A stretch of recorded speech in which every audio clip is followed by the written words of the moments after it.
ഭയങ്കര മധുരം. അപ്പം സെന്റ് ആന്റണി ജനിച്ചൊരു സ്ഥലത്ത് എത്തുക. നമ്മുടെ ഈ ബാക്കിൽ കാണുന്നതാണ് ചർച്ച്. ഞാൻ ഭയങ്കര ഇമോഷണലാണ് ഈ ഒരു മൊമെന്റ് ഇവിടെ വരാൻ പറ്റിയത്. Good morning from Lisbon. നമ്മൾ സെന്റ് ആന്റണിയുടെ ചർച്ചിലേക്ക് പോവാണ്. ഭയങ്കര ഒരു ബ്ലെസ്ഡ് മൊമെന്റ് ആയിട്ട് അത്രയും ഒരു ഫീലിംഗ്. കാരണം ഒരു 6 വയസ്സുള്ളപ്പോൾ തൊട്ട് ചെട്ടിക്കാട് സെന്റ് ആന്റണിയുടെ ചർച്ചിൽ പോയത് ഓർമ്മയുണ്ട്. സ്ഥിരമായിട്ട് പോയിരുന്നതാണ്. ഒരുപാട് അനുഗ്രഹങ്ങൾ സെന്റ് ആന്റണി വഴി നമുക്ക് കിട്ടിയിട്ടുണ്ട്. അപ്പോൾ ഇപ്പം സെന്റ് ആന്റണി ജനിച്ചൊരു സ്ഥലത്ത് എത്തുക ഭയങ്കര ബ്ലെസ്ഡ് ആയിട്ട് തോന്നുന്നു.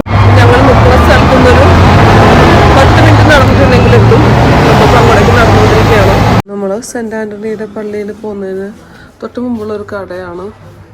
നല്ല ഭംഗിയുള്ള സെന്റ് ആന്റണിയുടെ മാതാവിൻ്റെ എല്ലാ സ്റ്റാച്യൂസും ഇവിടെ ഉണ്ട്. നമുക്ക് പോണേക്ക് മുന്നോട്ട് വാങ്ങിക്കണം എന്നുണ്ട്. നല്ല ഭംഗിയുള്ള പാത്രങ്ങൾ,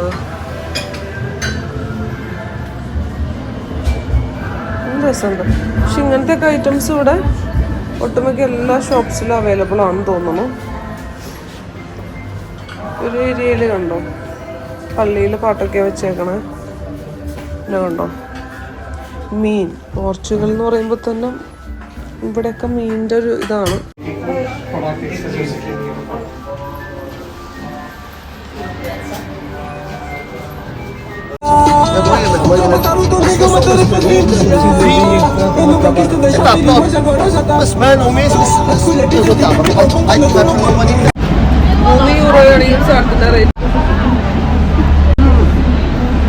ഭയങ്കര മധുരം. എങ്ങനെയുണ്ട്? മാങ്ങയ്ക്ക് ഭയങ്കര മധുരം അല്ലേ?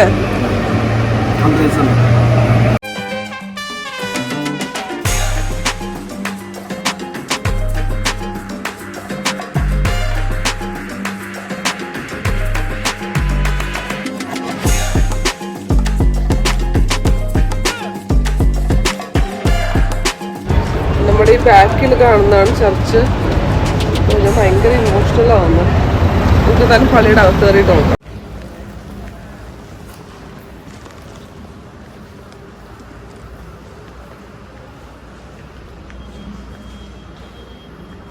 ഇവിടെ വന്ന ഈ ഒരു മൊമെന്റ് ഡോക്യുമെന്റ് ചെയ്യണമെന്ന് തോന്നി. ഈ ഒരു മൊമെന്റ് ഇവിടെ വരാൻ പറ്റിയത് എനിക്കൊരു മൊമെന്റ് ഡോക്യുമെന്റ് ചെയ്യണമെന്ന് തോന്നി. ഭയങ്കര ഗ്രേറ്റ്ഫുൾ. സെയിൻറ്റ് ആൻ്റണീസ് ചർച്ചിനെ ഇവർ പറയുന്നത് ഇഗ്ലേഷ്യ ഡെ സാൻറ്റോ ആൻ്റോണിയോ എന്നാണ്. ഈ ഒരു ചർച്ചിൽ കയറി നമ്മളവിടെ ഇരിക്കുന്ന സമയത്ത് നമുക്കുണ്ടാവുന്ന ആ ഒരു പീസ് ഓഫ് മൈൻഡ് അതത്രയും സ്പെഷ്യലാണ്. 1755 എർത്ത് ക്യൂക്കിൽ പള്ളിയുടെ കുറച്ച് ഭാഗങ്ങളൊക്കെ ഡിസ്ട്രോയ് ആയി പോയിട്ട് 1767 ഒന്നും കൂടി മോഡിഫൈ ഒക്കെ ചെയ്തെടുത്തത്.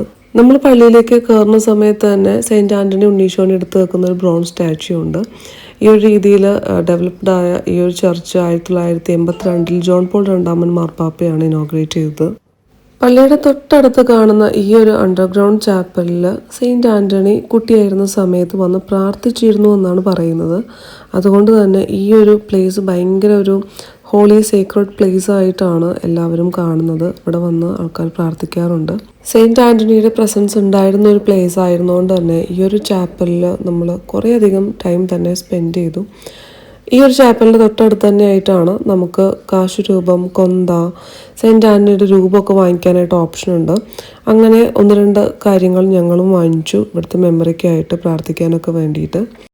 അതിനോട് ചേർന്ന് തന്നെ ചെറിയൊരു ഹാളിൽ അൾത്താരയിലൊക്കെ ഉപയോഗിച്ചിരുന്ന ഒരുപാട് കാര്യങ്ങൾ അവിടെ വെച്ചിട്ടുണ്ടായിരുന്നു. ഗോൾഡൻ സ്റ്റാച്യൂസും അച്ഛന്മാർ യൂസ് ചെയ്തിരുന്ന തിരുവസ്ത്രങ്ങളെല്ലാം അവിടെ ഉണ്ടായിരുന്നു.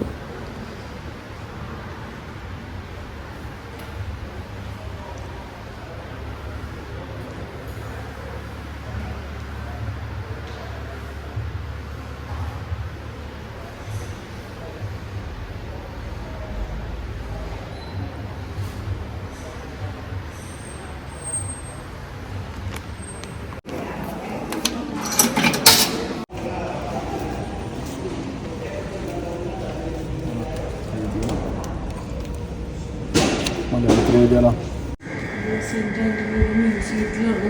പക്ഷെ വേറെ കുറേ സയൻസിൻ്റെയൊക്കെ 2-3 യൂറോയാണ് ഇവിടെ കാണാനായിട്ട്. പള്ളിയുടെ തൊട്ടടുത്തുള്ള മ്യൂസിയമാണ്. ഒരാൾക്ക് 3 യൂറോയാണ് നമുക്ക് പേ ചെയ്യേണ്ടത്. നമുക്ക് സമയമൊക്കെ ഉണ്ടെങ്കിൽ മ്യൂസിയത്തിൻ്റെ അകത്തൊക്കെ ഒന്ന് കയറി സെയിൻറ്റ് ആൻ്റണിയുടെ ലൈഫ് എങ്ങനെയായിരുന്നു, എന്തൊക്കെ സഹനങ്ങളാണ് പുണ്യാളിന് സഹിക്കേണ്ടി വന്നിട്ടുള്ളത്, അങ്ങനെയുള്ള കാര്യങ്ങളെല്ലാം നമുക്ക് ഈ ഒരു മ്യൂസിയത്തിൻ്റെ അകത്ത് കൂടി നടക്കുമ്പം നമുക്ക് പിക്ചറൈസ് ചെയ്തിട്ടൊക്കെ കാണാനായിട്ടുള്ള ഓപ്ഷനുണ്ട്.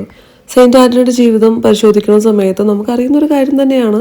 പുണ്യാളം പണ്ട് ഒരു കൂട്ടം ആൾക്കാരുടെ അടുത്ത് ദൈവവചനം പറഞ്ഞുകൊണ്ടിരിക്കുന്ന സമയത്ത് അവർക്ക് തീരെ താല്പര്യമില്ലാതെ അവരോടൊന്ന് പോകുമ്പോൾ പുണ്യാളൻ ഒരു പുഴയുടെ അരികിൽ വന്നിട്ട് ദൈവവചനം പറഞ്ഞുകൊണ്ടിരിക്കുന്ന സമയത്ത് ഒരു കൂട്ടം മത്സ്യങ്ങൾ അത് കേൾക്കാനായിട്ട് വന്നു എന്നാണ് പറയുന്നത്.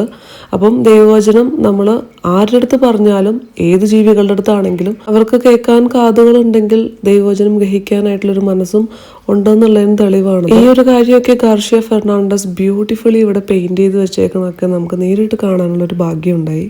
പുതിയൊരു ബിൽഡിംഗ് ആണ് ഈ ഒരു മ്യൂസിയം എങ്കിലും ഇതിൻ്റെ ഒരു ആർക്കിടെക്ചർ പഴമയുടെ ഒരു തനിമ നിലനിർത്തിക്കൊണ്ട് തന്നെ അവർ ചെയ്തിരിക്കുന്നത് ഭയങ്കര ബ്യൂട്ടിഫുള്ളി നമുക്ക് ഫീൽ ചെയ്യുന്ന ഒരു കാര്യമാണ്. ഞങ്ങൾ ലിസ്ബണിൽ വന്നതിൻ്റെ മെയിൻ ഉദ്ദേശം സെയിൻറ്റ് ആൻ്റണിയുടെ ചർച്ചിൽ പോകാന്നുള്ളതായതുകൊണ്ട് തന്നെ ഞങ്ങൾ വന്നിറങ്ങി സെക്കൻഡ് ഡേ മോർണിംഗ് തന്നെ 8:30 ആയപ്പോഴേക്കും റെഡിയായി ഞങ്ങൾ പുറത്തേക്ക് ഇറങ്ങി. പള്ളിയിലേക്ക് എത്തിയതുകൊണ്ട് തന്നെ വലിയ തിരക്കുകളൊന്നും ഇല്ലാതെ തന്നെ നമുക്ക് എല്ലാം കണ്ടിറങ്ങാൻ പറ്റി. ആക്ച്വലി ഒരു ഹാഫ് ഡേ ഉണ്ടെങ്കിലാണ് നമുക്ക് പീസ്ഫുള്ളി എല്ലാ കാര്യങ്ങളും കണ്ട് കുറച്ച് ടൈം എടുത്തൊക്കെ ഇൻവോൾവ് ആയിട്ട് നമുക്ക് പള്ളിയും ചുറ്റുമുള്ള കാര്യങ്ങളൊക്കെ കണ്ടു തീർക്കാനായിട്ട് പറ്റുള്ളൂ. പള്ളിയിൽ നിന്ന് ഇറങ്ങിയിട്ട് സിറ്റിയൊക്കെ ഒന്ന് കവർ ചെയ്തിട്ട് റൂമിലേക്ക് തിരിച്ചു പോകാമെന്ന് കരുതി നമ്മൾ ബസ് എടുത്തിട്ടാണ് പിന്നെ നമ്മൾ പോയത്.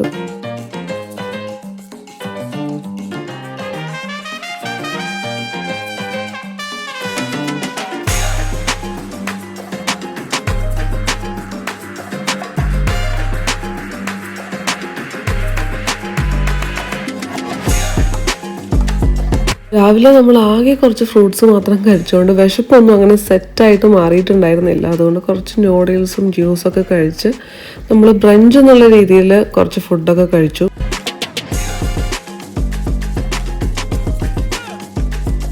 നമ്മളിപ്പം ക്രൂയിസിന് വേണ്ടിയിട്ട് ടിക്കറ്റ് എടുക്കാൻ വേണ്ടി വന്നേക്കാണ്. ഭയങ്കര വെയിലാണ് കേട്ടോ, നല്ല ടയേർഡായി. നമ്മൾ സെൻറ്റ് ആൻ്റണിയുടെ കപ്പേളയിലൊക്കെ പോയി അവിടെ നിന്ന് ഇറങ്ങി മ്യൂസിയത്തിലൊക്കെ കയറി വന്നപ്പോഴേക്കും നല്ല ടൈം എടുത്തു. ഇനി നമ്മളിവിടെ കുറച്ച് നേരം ഇരുന്നിട്ട് ഒന്ന് റെസ്റ്റ് എടുത്തിട്ട് നേരെ റൂമിലേക്ക് പോവാണ്. കാരണം കുറച്ച് നേരം റെസ്റ്റ് എടുക്കാതെ നമുക്ക് ഈ വെയിലത്ത് കൂടി ഇങ്ങനെ കറങ്ങി കിടക്കൽ പോസിബിൾ അല്ല. അപ്പം ടിക്കറ്റ് എടുത്തിട്ട് പോകാമെന്ന് വിചാരിച്ചു. പല ടൈപ്പ് ക്രൂയിസ് ഉണ്ട്, ഡിഫറെൻറ്റ് അവേഴ്സിൽ ഡിഫറെൻറ്റ് റേറ്റിലായിട്ടുണ്ട്. എന്തായാലും നോക്കാം.